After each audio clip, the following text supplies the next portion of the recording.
नमस्कार दोस्तों, स्वागत है आपका अमित एग्ज़ाम स्टडी में। दोस्तों, आ गया हूँ मैं आपके लिए पैट का प्रैक्टिस सेट लेकर।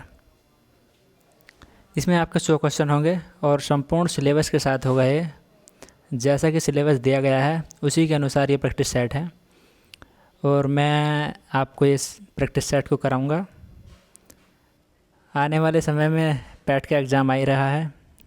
लगभग 25 से 26 दिन है अभी और आपकी तैयारी के लिए काफ़ी है। तो चलिए शुरू करते हैं प्रैक्टिस सेट अपना। और जिसने अभी तक चैनल को सब्सक्राइब नहीं किया है, चैनल को सब्सक्राइब कर लेंगे और दोस्तों में ज़्यादा से ज़्यादा शेयर करेंगे। और अंत में कमेंट्स करके बताएंगे कि वीडियो कैसा लगा, और कोई कमी हो तो कमेंट्स में बताइएगा और हम इसमें सुधार करेंगे। चैनल को सब्सक्राइब कर देंगे और बेल आइकन को दबा लेंगे, जिससे कि हमारे आने वाले वीडियो की नोटिफिकेशन आपके मोबाइल पर सबसे पहले पहुँचे। तो चलिए दोस्तों, वीडियो शुरू करते हैं। पहला क्वेश्चन है, हड़प्पा सभ्यता संबंधित है कांस्य युग से, और बी ऑप्शन है नव पाषाण युग से, सी ऑप्शन है पाषाण युग से, और डी ऑप्शन है लोहा युग से।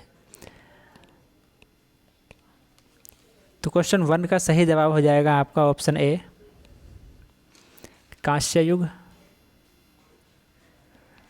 हड़प्पा सभ्यता कांस्य युगीन सभ्यता थी और इस सभ्यता को सिंधु घाटी सभ्यता का नाम से भी पुकारा जाता है और हमारे भारत में तो ये सबसे पुरानी मानी जाती है।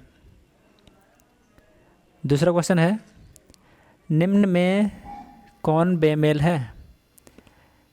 मिलान करना है कि इलाहाबाद की संधि 1765 में हुई थी, ये सही है या नहीं बताना है। मंगोल की संधि 1784, एका आंदोलन 1919 से 1920 और नेटिव मैरिज एक्ट 1872।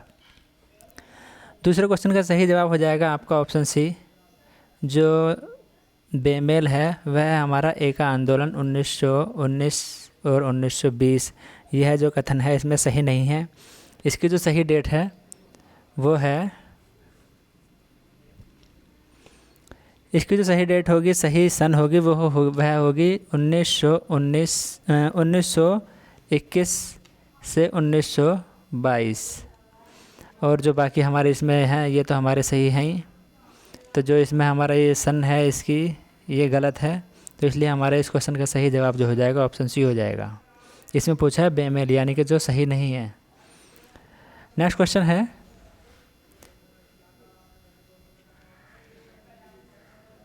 कौटिल्य के अर्थशास्त्र में किस पहलू पर प्रकाश डाला गया था? आर्थिक जीवन, राजनीतिक नीतियाँ, धार्मिक जीवन और सामाजिक जीवन। तो कौटिल्य के अर्थशास्त्र में जो प्रकाश डाला गया था वह है हमारा राजनीतिक नीतियाँ। और इस कौटिल्य के अर्थशास्त्र को जो है 15 भागों में और 180 15 भागों में हैं और 180 उपभाग हैं इसके। इंडिका में मौर्य नगर प्रशासन का मुख्य स्रोत है ये जो हमारा कौटिल्य का अर्थशास्त्र है। नेक्स्ट क्वेश्चन है, किस वर्ष बाबर ने सुल्तान इब्राहिम लोदी को पानीपत की लड़ाई में पराजित किया था? ऑप्शन ए है 1527 और 1526, 1525 और 1524। तो इस क्वेश्चन का सही जवाब हो जाएगा आपका ऑप्शन बी, 1526। 1526 में जो युद्ध हुआ था वह इब्राहिम लोदी और बाबर के मध्य में हुआ था। इस युद्ध में बाबर ने इब्राहिम लोदी को पराजित कर दिया था, जिसके बाद मुगल वंश की स्थापना हुई थी। नेक्स्ट क्वेश्चन है,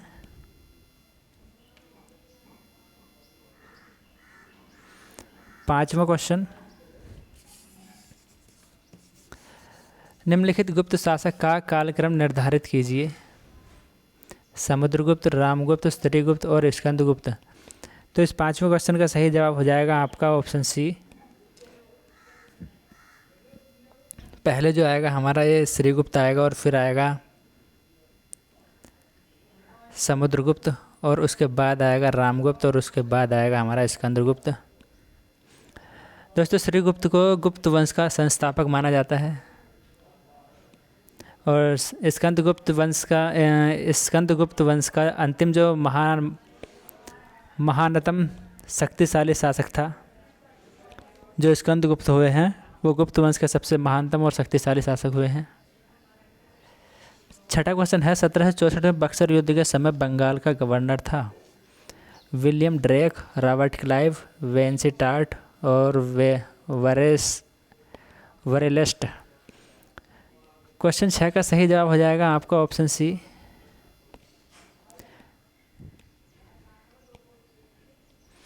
जो वेंसिटार्ट थे हमारे, इनका जो समय रहा है वह 1760 से 1765 का समय रहा है, जो हमारे भारत में बंगाली गवर्नर बनकर आए थे।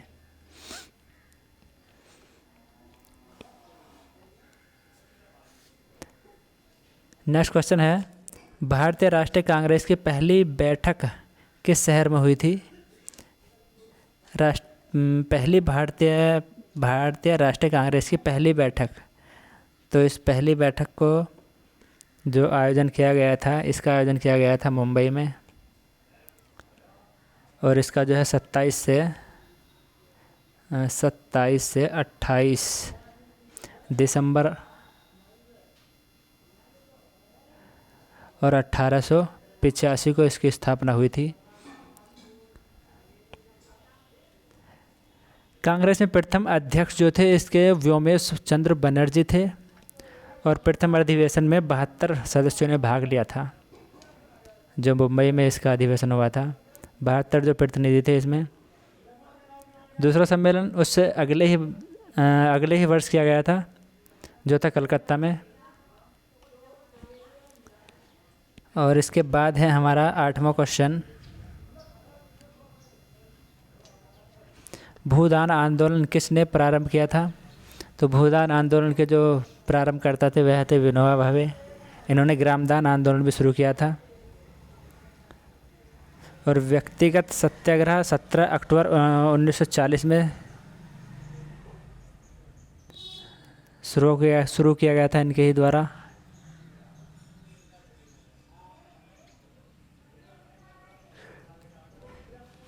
नेक्स्ट क्वेश्चन है भारत में ईस्ट इंडिया कंपनी का पहला गवर्नर जनरल कौन था? Robert Clive, sir John Shore, Warren Hasting और मार्विज ऑफ हेस्टिंग। 9वें क्वेश्चन का सही जवाब है आपका option C, Warren Hasting. East India company के प्रथम गवर्नर जनरल जो थे वह थे हमारे वारेन हेस्टिंग।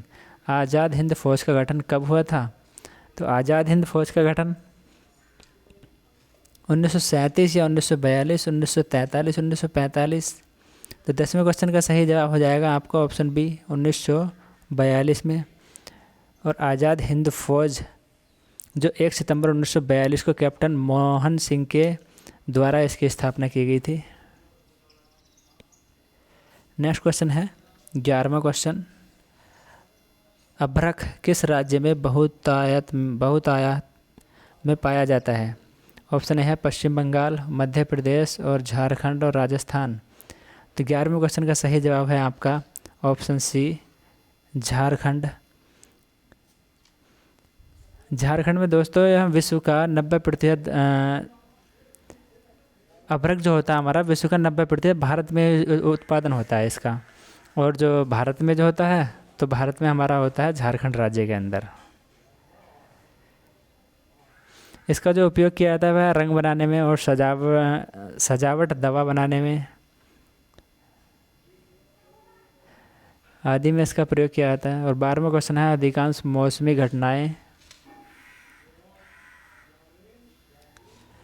घटनाएं निम्न में संपन्न होती हैं। तो मौसमी घटनाएं जो होती हैं हमारी वह होती हैं क्षोभ मंडल में।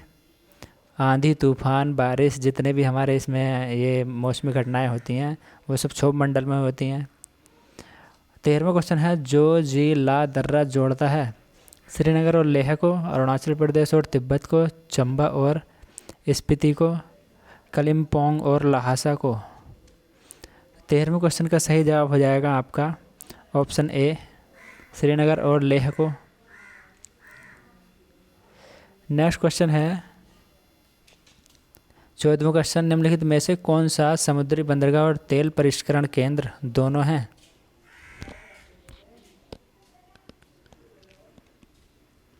तो 14वें का डी ऑप्शन आपका मंगलोर, हल्दिया और विशाखापट्टनम। यहाँ पर तेल शोधन परिष्करण केंद्र भी है और समुद्री बंदरगाह भी है। नेक्स्ट क्वेश्चन है 15वां क्वेश्चन,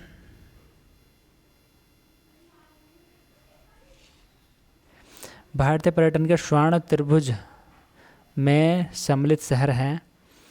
तो स्वर्ण त्रिभुज में जो शहर होंगे हमारे सम्मिलित, वह होगा हमारा आगरा, दिल्ली और जयपुर। एक स्वर्ण चतुर्भुज भी आ जाता है, वो होता है हमारा दिल्ली, और इधर होता है मुंबई, और यहाँ पर होता है कोलकाता, और नीचे होता है हमारा चेन्नई। तो इस तरीके से ये हमारा चतुर्भुज बन जाता है, इसको ही स्वर्ण चतुर्भुज बोलते हैं। नेक्स्ट क्वेश्चन है world economic situation and prospect शीर्षक से रिपोर्ट किस अंतर्राष्ट्रीय संस्था द्वारा जारी किया जाता है?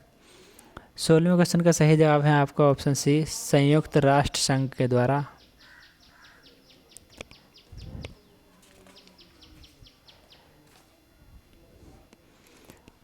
नेक्स्ट क्वेश्चन है आपका 17वां क्वेश्चन,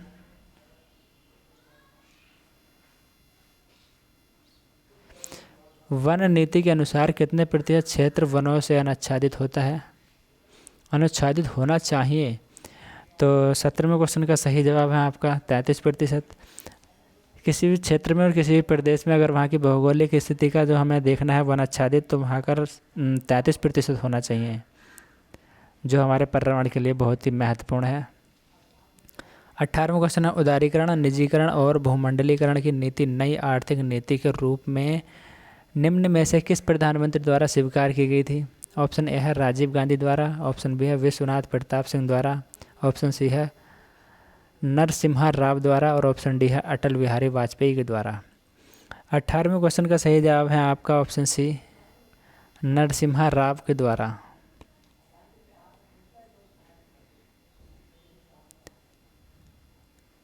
चौबीस जुलाई 1991 को भारत में उदारीकरण की घोषणा वित्त मंत्री डॉक्टर मनमोहन सिंह के द्वारा की गई थी। उस समय प्रधानमंत्री पीवी नरसिम्हा राव थे। 19वां क्वेश्चन है भारतीय मिश्र अर्थव्यवस्था का अर्थ है वृहद एवं कुटीर उद्योग का सह अस्तित्व, आर्थिक विकास में विदेशों का सहयोग और सार्वजनिक एवं निजी क्षेत्रों का सह अस्तित्व, और ऑप्शन डी है उपरोक्त में से कोई नहीं। तो 19वें क्वेश्चन का सही जवाब है आपका ऑप्शन सी,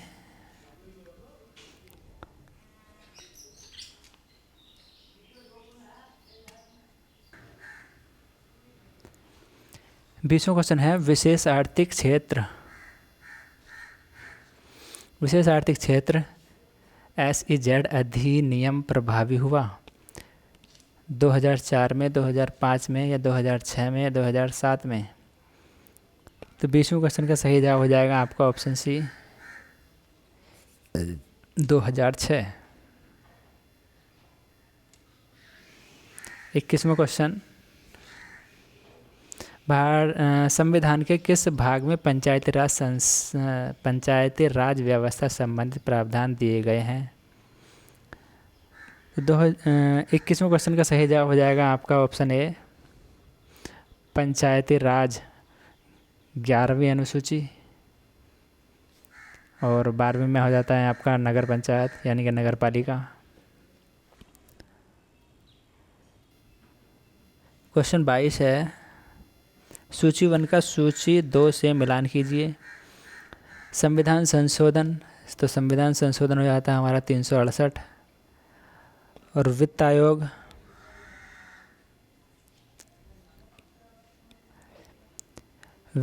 हो जाता है हमारा 280, और फिर है वित्त आपात वित्त आपात हो जाता है अनुच्छेद हमारा 360, और डी है हमारा अखिल भारतीय सेवाएं हो जाता है 312, यानी कि बी ऑप्शन इसका करेक्ट आंसर हो जाएगा। भारतीय संविधान की व्याख्या करने वाला अंतिम प्राधिकारी है उच्चतम न्यायालय, प्रधानमंत्री, राष्ट्रपति या संसद। 23वें क्वेश्चन का सही जवाब है आपका ऑप्शन ए, उच्चतम न्यायालय। 24वां क्वेश्चन है,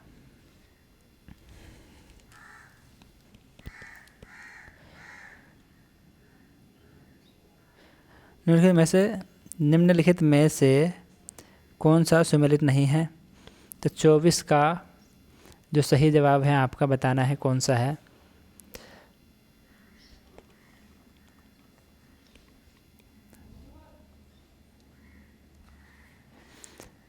यह सार्वजनिक स्वास्थ्य एवं स्वच्छता, इसका मिलान हो जाएगा हमारा 7वीं अनुसूची से।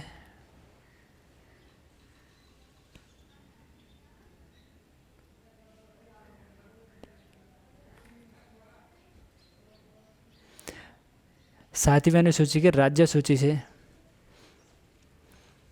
तो ये हमारा पहला तो ठीक है, इसमें बताना है सुमेलित नहीं है। और जनगणना हो जाता है हमारा 7वीं अनुसूची की संघ सूची में, यह भी ठीक है। और सी ऑप्शन है राज्यसभा में सीटों का बंटवारा, ये हो जाता है हमारा 4थी अनुसूची। तो ये हमारा इसमें दे रखा है 2री अनुसूची, तो ये हमारा ऑप्शन जो है गलत हो जाएगा। और डी है हमारा दल बदल विरोध, तो ये हो जाता है हमारा 10वीं अनुसूची, यह भी ठीक है। तो सी ऑप्शन आपका इसमें सही जवाब हो जाएगा।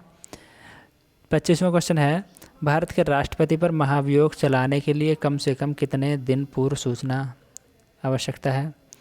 तो राष्ट्रपति पर जब हम महाभियोग लगाते हैं तो इससे पहले हमें 14 दिन पहले राष्ट्रपति को सूचना देनी होती है। नेक्स्ट क्वेश्चन है 26वां क्वेश्चन, हरित गृह प्रभाव क्या है। वैश्विक ताप में वृद्धि, वैश्विक ताप में कमी, सागर जल के ताप में वृद्धि और नदियों एवं झीलों के ताप में वृद्धि। तो 26वें क्वेश्चन का सही जवाब हो जाएगा आपका ऑप्शन ए,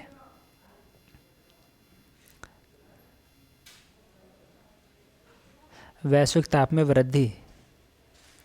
27वां क्वेश्चन है, प्लेग की बीमारी निम्नलिखित में से किस कारण से होती है। बैक्टीरिया से, विषाणु से, फंगी से या कवक से। 27वें क्वेश्चन का पहला ऑप्शन जो है सही जवाब हो जाएगा आपका बैक्टीरिया। जो ये प्लेग की बीमारी होती है ये बैक्टीरिया से होती है। और 28वां क्वेश्चन, सूची 1 का सूची 2 से मिलान करना है।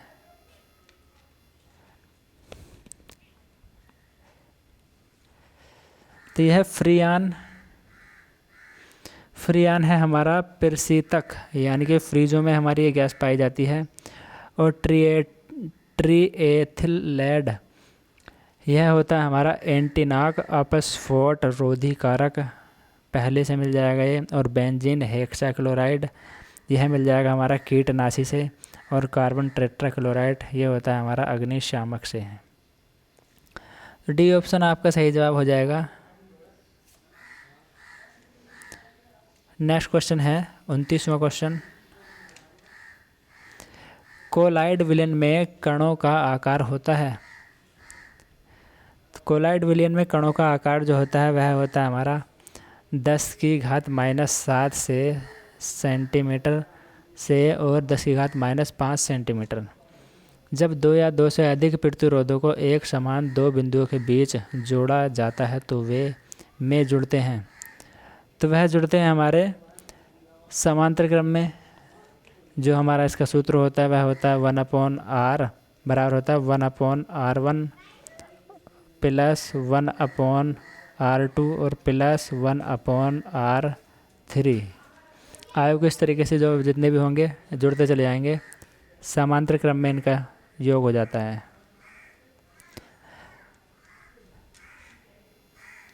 31वां क्वेश्चन है, एक संख्या का 32% 56 है वह संख्या कितनी है। तो इसको हम कर लेंगे कि संख्या मान लेंगे x, तो x का 32% बराबर कितना है 56। तो इसको हल करेंगे, काट लेंगे, तो ये जो आ जाएगा हमारा इसका आंसर वह होगा 175, सही जवाब होगा।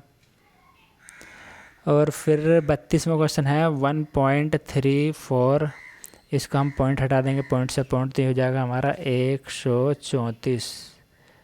और नीचे हमारा 2.68, तो इसका पॉइंट हटा देंगे हम, पॉइंट से ये पॉइंट हट जाएंगे, तो हो जाएगा 268। अब इसको काटेंगे तो आपका जो जवाब हो जाएगा, 2 से काट लेंगे, 2 छंग 12 और 2 सत्ते 14, और ये हमारा 2 एकन 2, 2 तिया 6 और 2 चौक 8, 134 बार।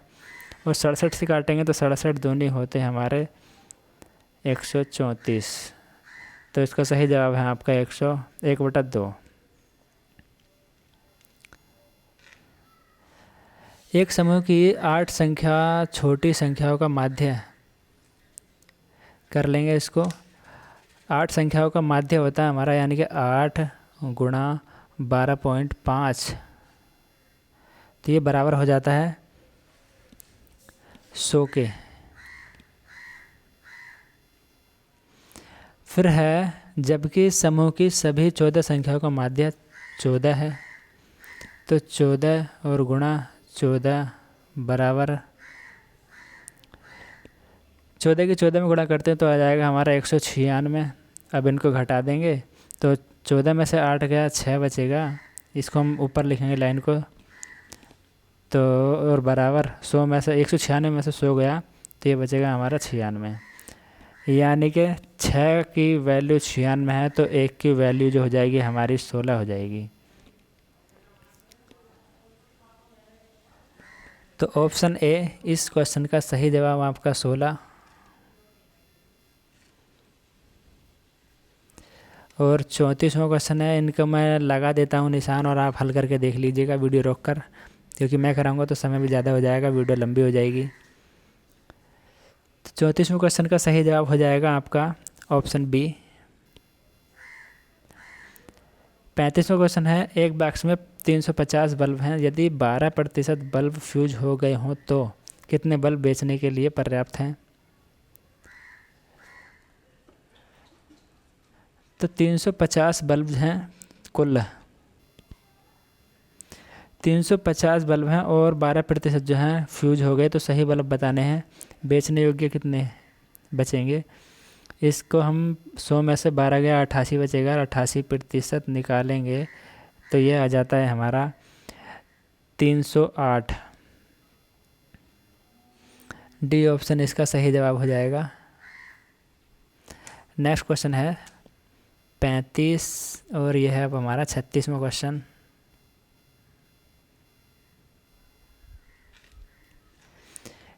छत्तीसवां क्वेश्चन है हिंदी का, निम्नलिखित प्रत्येक शब्द के लिए उनके नीचे दिए गए विकल्पों में से सही विलोम शब्द छांटिए। यही लोक का जो विलोम हो जाएगा हमारा वह हो जाएगा परलोक, बी ऑप्शन। धरती का समानार्थी शब्द चंचला, विपुला, सरसी, अचला। तो धरती का जो हमारा विलोम होगा वह विलोम नहीं समानार्थी बताना है, तो वह हो जाएगा हमारा अचला, डी ऑप्शन। और जिस तक न पहुंचा जा सके, जिस तक पहुंचा न जा सके वह होता है हमारा अगम्य, अगम्या। 39वां क्वेश्चन है, कौन सा शब्द बहुवचन है, माता, प्राण, लड़का, किताब। तो बहुवचन जो होता है हमारा प्राण होता है कि प्राण निकल गए। वाक्य प्रयोग करके देख लेंगे।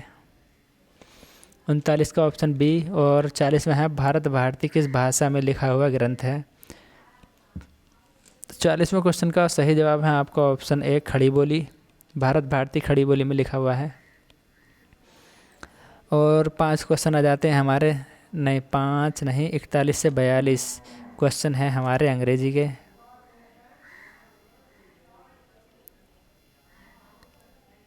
तो आप इस पैराग्राफ को पढ़ लेंगे और लगा लेंगे। निशान में लगा देता हूँ। 41वें क्वेश्चन का सही जवाब हो जाएगा आपका ऑप्शन ए, और 42 का सही जवाब हो जाएगा आपका ऑप्शन ए। 43वें क्वेश्चन 43वें क्वेश्चन में जो बताना है हमें, choose the one part A B C D which has the error of any if any. तो इट इज़ हाई टाइम, और बी ऑप्शन है, ये होगा हमारा ए ऑप्शन, और बी है हमारा दैट वी सेंड, और सी है हमारा दी आंसर, और सी ऑप्शन डी ऑप्शन है हमारा टू दिस कैरी। तो इसमें जो हमारा गलत है वह है हमारा बी ऑप्शन गलत है, यानी कि ये जो पार्ट है ये गलत है। एरर बताना है कि कौन सा इसमें गलत है। 44वां क्वेश्चन है,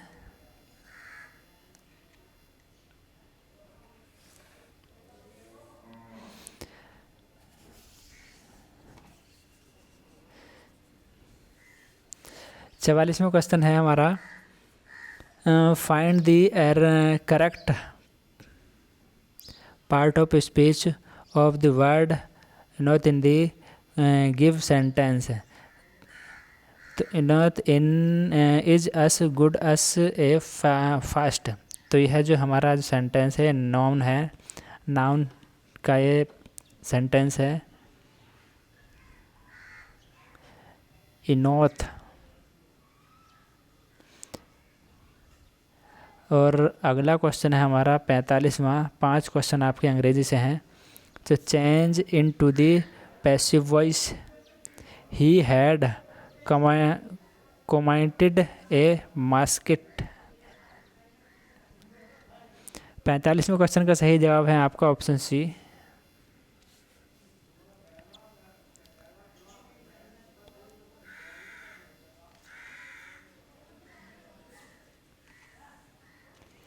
ग्यारह तारीख के 5 दिन बाद कौन सा दिन होगा यदि उसी महीने की 22 तारीख को सोमवार पड़ता है।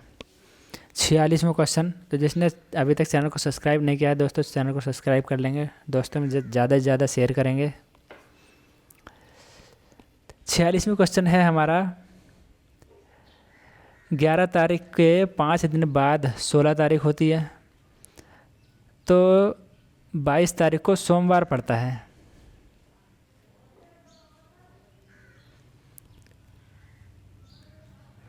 22 और -7 ये कितने हो जाते हैं हमारे, 22 में से 7 गया, ये बच जाएंगे हमारे यहाँ पर 15।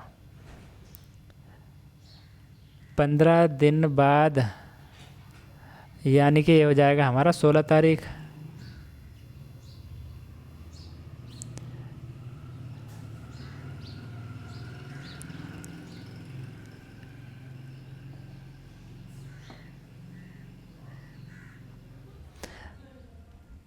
पंद्रह तारीख को जो होगा हमारा सोमवार होगा।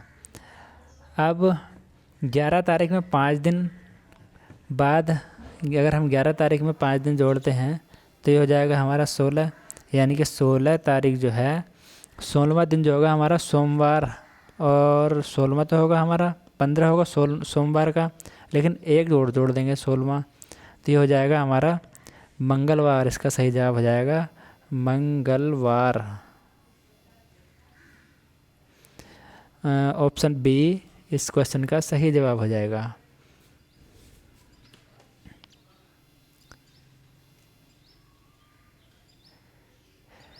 प्रश्न में एक वक्तव्य दिया गया है जिसके आगे 2 पूर्वानुमान 1 और 2 निकाले गए हैं। आपको विचार करना है कि वक्तव्य सत्य है, चाहे वह सामान्य तथ्यों से भिन्न प्रतीत होता है। आपको निर्णय करना है कि दिए गए पूर्वानुमानों से कौन सा निश्चय रूप से सही वाक्य निकाला जा सकता है। तत्पश्चात अपने उत्तर को निर्दिष्ट कीजिए। वक्तव्य है हमारा, भारतीय सरकार आयातित वस्तुओं पर सब्सिडी को निरंतर कम करती जा रही है। तो इसको ऊपर कर लेंगे और पढ़ेंगे, सरकार अधिक भार वहन करने में असमर्थ नहीं है। और दूसरा है सरकार इन पैसों से आर्थिक स्थिति और अधिक सुदृढ़ता ला सकती है। तो बताना है इसके 47वें क्वेश्चन का जवाब क्या होगा। दोस्तों 47वें क्वेश्चन का जवाब हो जाएगा हमारा ऑप्शन सी, ए और बी दोनों गलत हैं, यानी कि 1 और 2 दोनों अंतर्निहित हैं। गलत नहीं बोलेंगे, इसको अंतर्निहित बोलेंगे, यानी कि इसी में इनका उत्तर छुपा हुआ है।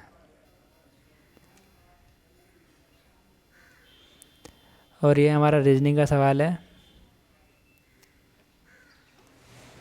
दिए गए अक्षर समूहों में से कौन सा इस नियम का पालन नहीं करता है, यदि उनमें से प्रत्येक अक्षर को अंग्रेजी वर्णमाला का क्रमानुसार अंकमान प्रदान कर दिए उनका योग निकाला जाए तो एक सम संख्या प्राप्त हो। ये बनता है हमारा पहला ऑप्शन बनता है हमारा 4 और 7 + 11 और +16, इसका योग हो जाएगा हमारा 38। और दूसरा बन जाता है 5 + 6 और +7 और +8, इसका योग होगा हमारा 26। और तीसरा है हमारा 11 + 13 और +15 +17, इसका योग हो जाता है 56। और डी है ऑप्शन हमारा, तो 3 + 20 + 21 और 9, इसका जो योग होगा यह होगा हमारा 53। तो ये हमारा 38, ये है 26 और ये है 56 और ये है हमारा 53। तो इनमें जो हमारा विषम है वह है हमारा डी ऑप्शन हो जाएगा 53 वाला। डी ऑप्शन इस क्वेश्चन का सही जवाब हो जाएगा। 49वां क्वेश्चन है, बी बहन है डी की और माँ पिता है एम पिता है डी का, एन बहन है एम की, तो बी किस प्रकार एन से संबंधित है। 49वां क्वेश्चन हो जाएगा हमारा, ये बना लेते हैं इसको, डी और बी ये हमारी बहन और ये है हमारा इधर एम, यानी कि एम बी का पिता है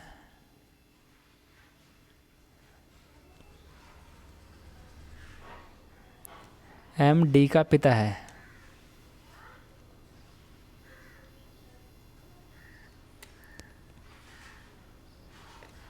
और एन यह है इसकी बहन।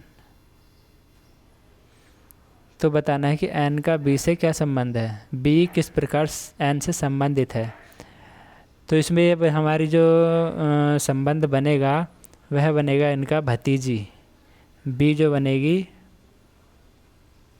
नहीं बी नहीं, हाँ बी किस प्रकार एन से संबंधित है, तो बी जो है हमारी पिता की बहन जो हमारी लगेगी बुआ लगेगी, बुआ, और ये बी जो हो जाएगी, बी हो जाएगी हमारी भतीजी। तो बी जवाब आपके सही हो जाएगा।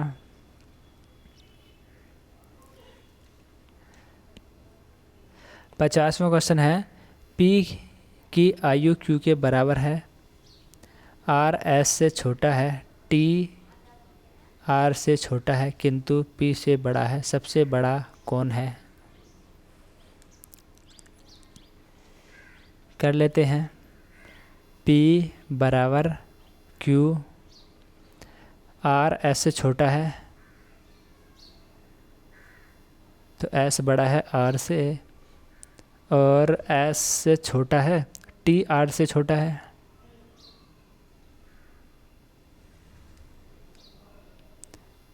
यानी कि आर बड़ा है टी से, और किंतु पी से बड़ा है। टी आर से छोटा है किंतु पी से बड़ा है, ये तो यहाँ पर आ जाएगा हमारा पी। इसको हम लगा लेंगे अब, तो ये हो जाएगा हमारा एस बड़ा है आर से, और आर बड़ा है टी से, और टी बड़ा है पी से, और पी बराबर है क्यू के। तो क्वेश्चन में सबसे क्या बताना है, सबसे बड़ा बताना है, तो सबसे बड़ा हमारा हो जाएगा एस, डी ऑप्शन।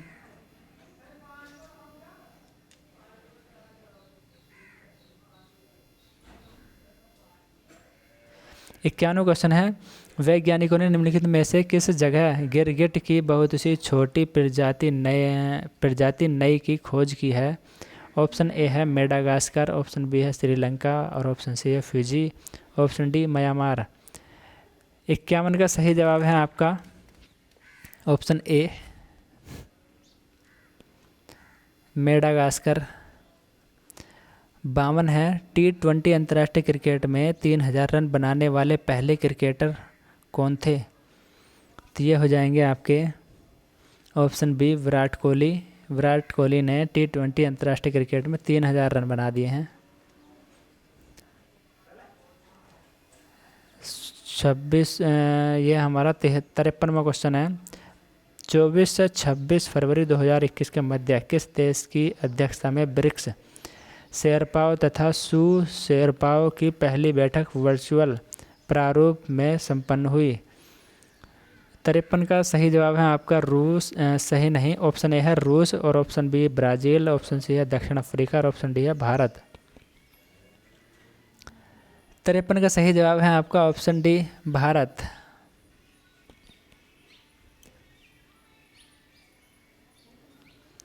चौवनवा है, पबी एंटी टेरर 2021 संयुक्त अभ्यास का संचालन किस समूह के देशों के बीच किया गया है? 54 का सही जवाब है आपका ऑप्शन ए SCO के द्वारा।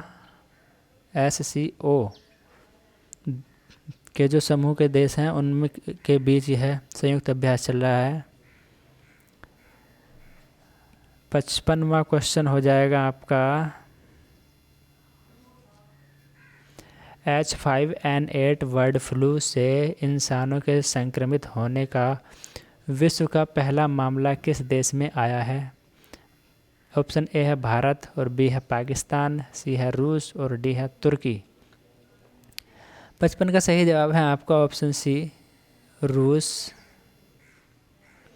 NTPC ने 2032 तक कितनी नवीकरणीय ऊर्जा क्षमता स्थापित करने का लक्ष्य रखा है? 40 गीगावाट, 50 गीगावाट और 55 गीगावाट और 60 गीगावाट। 56 का सही जवाब है आपका डी ऑप्शन 60 गीगावाट। 57वां क्वेश्चन, किस राज्य में स्थित रामगढ़ विषधारी वन्यजीव अभयारण्य को बाघ अभयारण्य बनाने की मंजूरी मिली है? झारखंड, असम, पंजाब और राजस्थान। 57 का सही जवाब है आपका ऑप्शन डी राजस्थान में। राजस्थान के रामगढ़ विषधारी वन्यजीव अभयारण्य को बाघ अभयारण्य बनाने की मंजूरी मिली है। 98 है, किस देश के फुटबॉलर सामी खेदिरा ने संन्यास की घोषणा की है?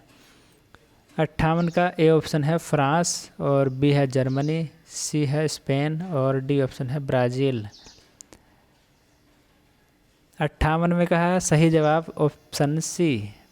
ये दोस्तों हमारे करंट अफेयर्स के क्वेश्चन चल रहे हैं। संपूर्ण सिलेबस के साथ ही हमारे प्रैक्टिस सेट बने हुए हैं।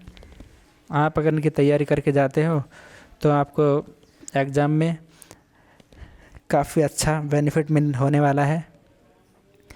और प्रतिदिन आपको एक सेट कराया जाएगा, इसके लिए आप हमारे चैनल को सब्सक्राइब करें। 59वां क्वेश्चन है, 100 औषधीय पौधों पर ई पुस्तक का विमोचन किसने किया है? डॉक्टर हर्षवर्धन, अमित शाह और किरेन रिजिजू, राजनाथ सिंह। 59 का सही जवाब है आपका किरेन रिजिजू, सी ऑप्शन। किस राज्य के गुच्छी मशरूम को GI टैग का दर्जा दिया गया है? जम्मू कश्मीर, मध्य प्रदेश, असम, गोवा। 60वें क्वेश्चन का सही जवाब है आपका ऑप्शन ए जम्मू कश्मीर।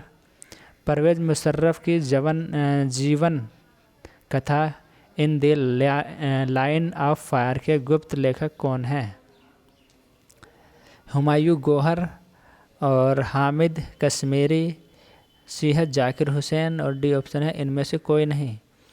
तो 61वें क्वेश्चन का सही जवाब है आपका ऑप्शन ए, हुमायूं गौहर। 62वां क्वेश्चन है, जंप बॉल शब्द निम्नलिखित में से किससे संबंधित है? ऑप्शन ए है बेसबॉल, बी है नेट बॉल और सी है बास्केटबॉल, डी है सॉफ्ट बॉल। 62वें क्वेश्चन का सही जवाब है आपका option C, basketball.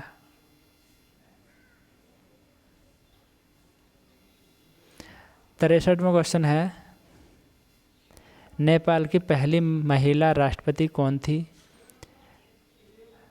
Option A है रीता भंडारी, बी है विद्या देवी भंडारी, सी ऑप्शन है ऐश्वर्या राज्यलक्ष्मी और डी ऑप्शन है कोमल राज्यलक्ष्मी। 63 का सही जवाब है आपका ऑप्शन बी, विद्या देवी भंडारी। ये नेपाल की पहली महिला राष्ट्रपति बनी है। 64वां क्वेश्चन है, डॉक्टर सलीम मोइजुद्दीन,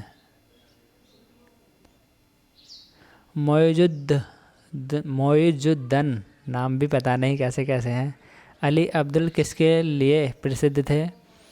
पक्षी विज्ञानी थे या शल्य चिकित्सक थे, वकील थे या कंप्यूटर वैज्ञानिक थे? तो 64 का सही जवाब है आपका ऑप्शन ए, पक्षी वैज्ञानिक थे।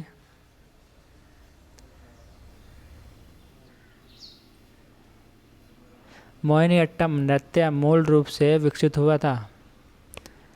ऑप्शन ए है आंध्र प्रदेश और बी है केरल, सी ऑप्शन है तमिलनाडु और डी ऑप्शन है ओडिशा। 65 का सही जवाब है आपका ऑप्शन बी, केरल।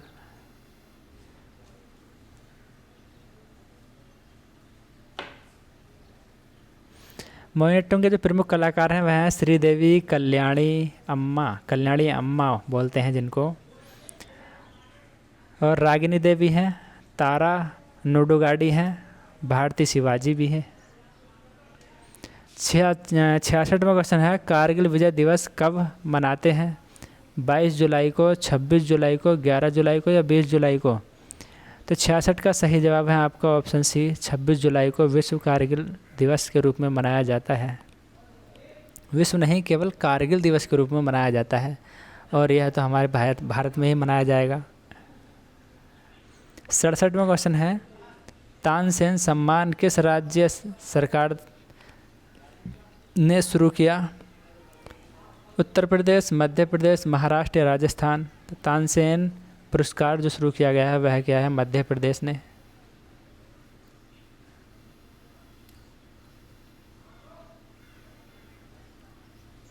68वां क्वेश्चन है, नेताजी सुभाष चंद्र बोस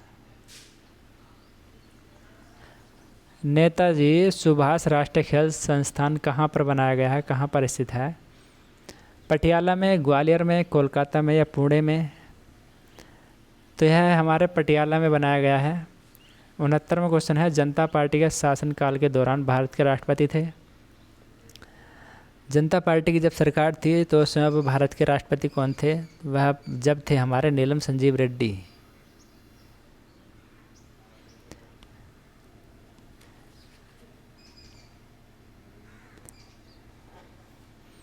70वां क्वेश्चन है, अंटार्कटिक की खोज किसके द्वारा की गई थी? भारतीय, अमेरिकी, ऑस्ट्रेलियाई और अफ्रीकी? तो ये जो है हमारे ये करी गई थी अमेरिका के द्वारा। अंटार्कटिक की खोज अमेरिका के द्वारा की गई थी। नेक्स्ट क्वेश्चन है 71वां क्वेश्चन। ये हमारे पैराग्राफ है हिंदी का। 2 पहरे आने हैं जिसमें 10 क्वेश्चन आपके हो जाएंगे 5-5 क्वेश्चनों से। नीचे दिए गए 2 गद्यांशों पर आधारित 5-5 प्रश्न दिए गए हैं। इन गद्यांशों को ध्यान से पढ़िए तथा प्रत्येक के उत्तर के लिए दिए गए 4 विकल्पों में से उचित विकल्प का चयन कीजिए। तो मैं पढ़ देता हूँ इनको और आप इनके क्वेश्चन लगा लेना। अहिंसात्मक सभ्यता का मार्ग ही अलग है। फौज में प्रतिदिन कवायद, कसरत, क्रूरतापूर्ण शिकार इत्यादि कराए जाते हैं। अहिंसात्मक सभ्यता इससे बिल्कुल भिन्न है। उसका साधन यदि एक शब्द में कहना चाहे तो बस संयम है। यहाँ संयम व्यापक अर्थ में उन तमाम नियमों के लिए व्यवहारत किया गया है जिनका जिक्र हिंदुओं के दूसरे धर्मों में धर्म ग्रंथों में पाया जाता है। यह साधारण सदाचार के नियम सख्ती से पालन करके सीखे जाते हैं। इन सब नियमों का झुकाव अहिंसा और सत्य की ओर ही होता है। गांधी जी ने बार बार लिखा है कि ईश्वर पर विश्व इसका एक बहुत बड़ा सहायक होता है। ईश्वर पर विश्वास इसका एक बहुत बड़ा सहायक होता है। यदि इस अहिंसात्मक प्रवृत्ति को जागृत और पुष्ट करने में समय लगाया जाए, बचपन से ही अभ्यास कराया जाए,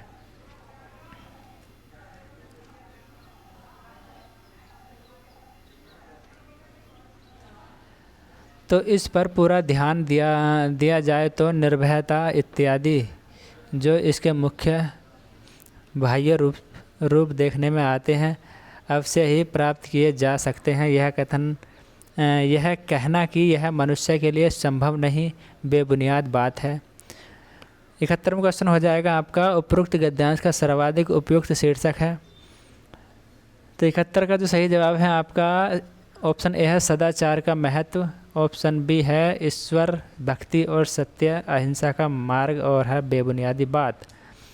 तो 71 का जो सही जवाब है आपका वह है अहिंसा का मार्ग। 72वां क्वेश्चन है, उक्त अनुच्छेद में फौजी की गतिविधियों का इसलिए उल्लेख किया गया है कि सैनिक शिक्षा को अनिवार्यता संकेतित की जाए, फौज का महत्व निरूपित किया जाए, अहिंसात्मक अभ्यास का विवेचन किया जा सके, अहिंसात्मक सभ्यता की उससे पृथकता प्रतिदिन की जा सके। 72 का सही जवाब है आपका इसमें डी ऑप्शन, अहिंसात्मक सभ्यता की सबसे पृथकता प्रतिदिन प्रतिपादित की जा सके। 73वां क्वेश्चन है, निर्भयता आदि गुणों को सीखने के लिए आवश्यक है। बचपन में सैनिक शिक्षा का अभ्यास, प्रत्येक अवस्था में निडर रहना, युवावस्था में सत्य का आचरण करना और बचपन से ही अहिंसात्मक प्रवृत्ति का अभ्यास। 73 का सही जवाब है आपका ऑप्शन डी, बचपन से ही अहिंसात्मक प्रवृत्ति का अभ्यास। 74वां क्वेश्चन है, धर्म ग्रंथ में सर्वाधिक बल दिया गया है सदाचार के नियमों पर, धर्म पालन पर, भक्ति और ज्ञान पर, सहिष्णुता पर। 74 का सही जवाब है आपका ऑप्शन ए, सदाचार के नियमों पर। 75वां क्वेश्चन, सदाचरण की प्रमुख चर्चित दिशाएं हैं।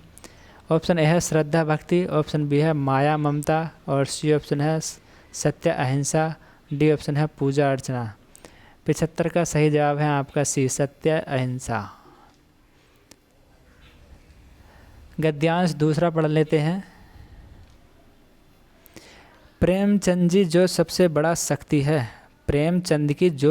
बड़ी शक्ति है वह अधिकांश आलोचकों ने पहचानी ही नहीं है, वह है आचरण की भूमि। प्रेमचंद के जीवन चित्रण और आचरण में पूर्ण साम्य है।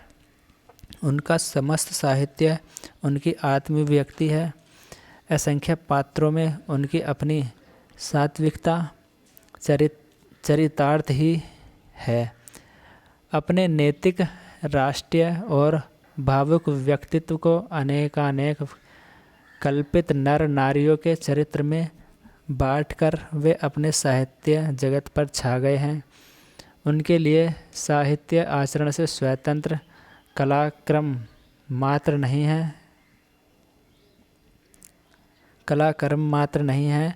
उनके पात्रों पर दया, क्षमा, ममता, ओजस्विता और बलिदानशीलता प्रेमचंद की अपनी अनुभूति है। सामग्रिक संप्रकृति का ऐसा उदाहरण बिरले ही मिलेगा। प्रेमचंद के प्रत्येक पात्र पर उनके अभिव्यक्तित्व तथा आचरण की छाप है। वह अपने पात्रों का जीवन जिए हैं और उन्होंने अपने आचरण की सम्यकता को पवित्रता का झीना आवरण अपनी कला सृष्टि पर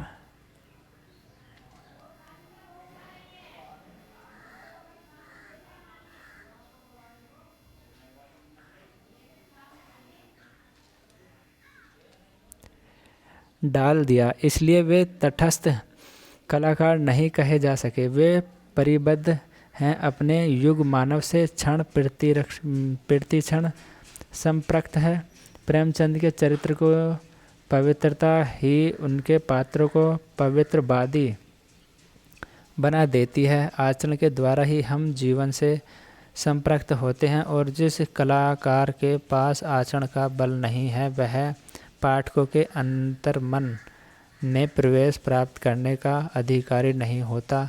जिस कलाकार की कलम से एक ही अनैतिक वाक्य नहीं निकला, दैहिक आवेश का एक ही स्पंदन नहीं उभरा, वासना, कटुता और घृणा से जिसका कोई पात्र विषाक्त नहीं हुआ, उस कलाकार की जीवन चेतना हमारी उदात्त नैतिक चेतना का पर्याप्य ही होगी। प्रेमचंद नीति के कलाकार हैं क्योंकि वे जीवन शिल्पी हैं। तो क्वेश्चन आपका 76वां हो जाता है कि प्रेमचंद अपने साहित्य में स्वयं की अभिव्यक्ति करते हैं पात्रों के माध्यम से, कथानक के माध्यम से, संवादों के माध्यम से, भाषा शैली के माध्यमों से। 76 का ए ऑप्शन आपका सही जवाब है कि पात्रों के माध्यम से प्रेमचंद अपने साहित्य में स्वयं की अभिव्यक्ति करते हैं। 77वां क्वेश्चन है, आलोचकों द्वारा प्रेमचंद की कौन सी शक्ति अनचिन्ही रह गई? लेख की, तटस्थता की, आचरण की, जीवन संप्रकृति की और जीवन चरित्र की। 77 का सही जवाब है आपका आचरण की। प्रेमचंद का कला विषयक सिद्धांत था। कला मनोरंजन के लिए, कला के लिए, कला तटस्थता के लिए, कला नैतिकता के लिए। 78 का सही जवाब हो जाएगा आपका ऑप्शन डी, कला नैतिकता के लिए। और 79वां क्वेश्चन है, प्रेमचंद के उपन्यासों में उनकी आत्माभिव्यक्ति दृष्टिगत होती है क्योंकि उनके पात्र वर्गगत न होकर व्यक्तिगत हैं। उनके पात्र उनके व्यक्तित्व को वहन करते हैं। वे सात्विक जीवन जीने के पक्षधर हैं। प्रेमचंद उपन्यास को जीवन चित्रण मानते हैं। 79 का हो जाएगा आपका बी ऑप्शन की उनके पत्र उनके व्यक्तित्व को वहन करते हैं। 80वां क्वेश्चन है, प्रेमचंद को नीति का कलाकार माना जा सकता है क्योंकि वे आचरण की सभ्यता के अनुकर्ता हैं, जीवन में सात्विकता को महत्व देते हैं और उदार नैतिक चेतना के उपन्यासकार हैं और साहित्य में आत्मनिर्भरता पर बल देते हैं। 80 का बी ऑप्शन आपका सही जवाब हो जाएगा कि जीवन में सात्विकता को महत्व देते हैं। ये आ गए हैं आपके मैथ के क्वेश्चन। 80 से 100 तक आपके अब मैथ के ही क्वेश्चन होंगे। तो आप इस डायग्राम को देख लीजिएगा, मैं इनमें निशान लगा दूंगा और आप हल करके देख लेंगे कि 81वें क्वेश्चन का जो सही जवाब है 81 का हो जाएगा आपका ए ऑप्शन 50,000।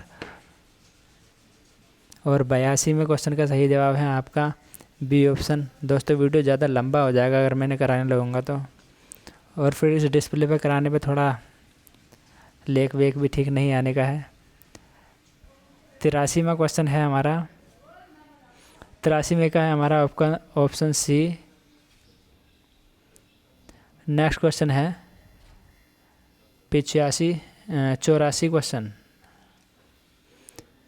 84 का सही जवाब हो जाएगा ऑप्शन डी और 85 का सही जवाब है आपका ऑप्शन सी, 50,000।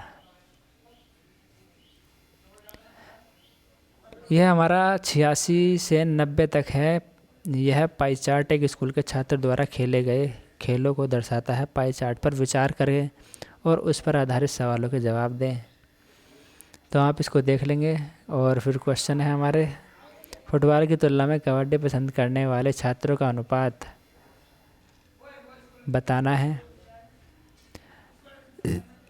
86 का सही जवाब है आपका ऑप्शन सी 11:14। 87 है, क्रिकेट से संबंधित सेक्टर कोण है। क्रिकेट का जो कोण है आपका वह है 61.62 डिग्री का। 88 में क्वेश्चन का जवाब हो जाएगा आपका ऑप्शन ए 35। और 89 में क्वेश्चन का सही जवाब है आपका ऑप्शन ए 119। 90 क्वेश्चन का जवाब है आपका बी ऑप्शन 21.6 डिग्री। और उसके बाद है 90 से 91 से 95 तक तालिका दी हुई है। 2010 से 2013 की अवधि के दौरान एक उपभोक्ता वस्तु डीलर के 4 डिवीज़नों द्वारा बेची गई वस्तुओं को निरूपित किया गया है। तो ये हमारे डीलर के द्वारा बेची गई वस्तु है। 91वां क्वेश्चन है 11 के दौरान किस डिवीज़न का प्रदर्शन अपेक्षाकृत बेहतर था। तो यह था हमारा ऑप्शन डी एक्स का। और 92 का ऑप्शन है हमारा सी सही।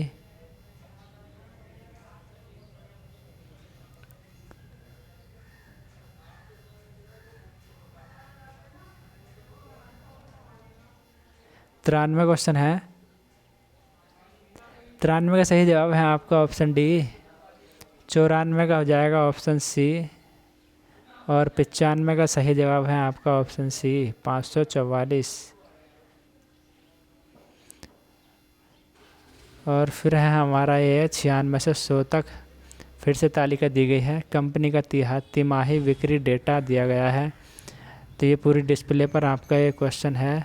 आप इसे स्क्रीनशॉट लें या आप किसी रफ पेपर पर करके देखें और फिर आप इन क्वेश्चनों के जवाब को पढ़ेंगे या आप वीडियो रोककर इस क्वेश्चन को कर सकते हैं।